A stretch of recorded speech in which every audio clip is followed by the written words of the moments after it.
I think we've all done more online this year than we've ever done before, whether banking or shopping or video calling. Which of us had even heard of Zoom in January?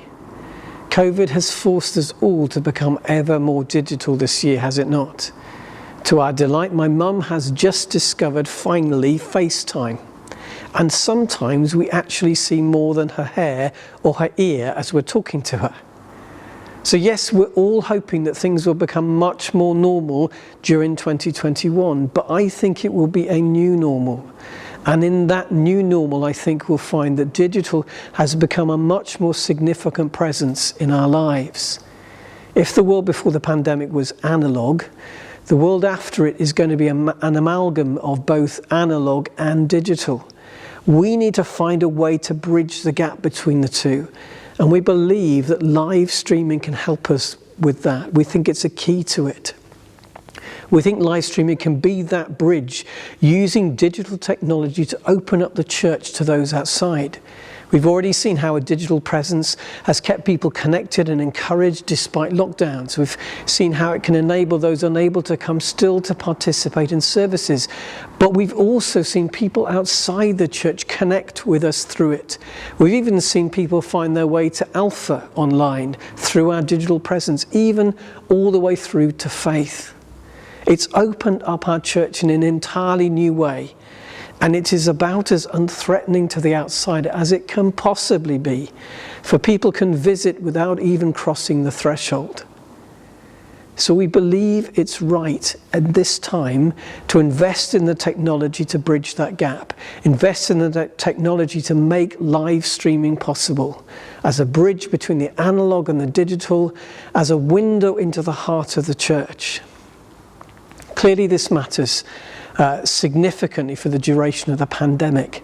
But this isn't just for however long the pandemic continues to mess with our lives. It's not just for now, I think, because the cultural shift is for the medium to long term. For whatever normal we go back to, digital will be a more significant part for nearly all of us than it was before. I'm not saying that this change is not hard. I wouldn't have willingly started preaching through video if the pandemic hadn't backed me into a corner. But the church is charged to proclaim afresh the gospel in each generation.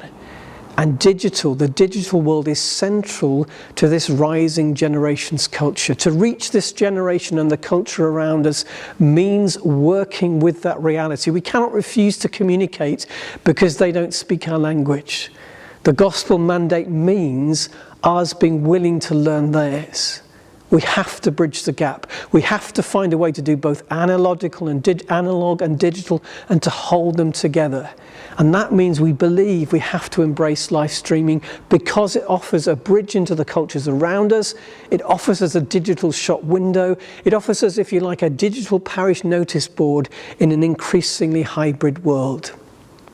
The gift day will help us to purchase the equipment to have a robust streaming system here in the church, and one that isn't dependent on borrowing kit from youth church or from others.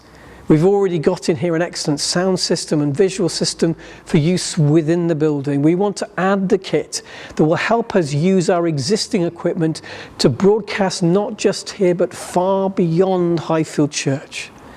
So please prayerfully consider supporting the purchase of live streaming equipment for the church. It will help us to continue to build community, continue to enable engagement with worship throughout the pandemic, but it will also help us bridge the gap between the analog and digital worlds, the world that's emerging in us and around us all the time. That is a gospel mandate, and that's why this project deserves our support. Please prayerfully consider how you can respond. Thanks for listening.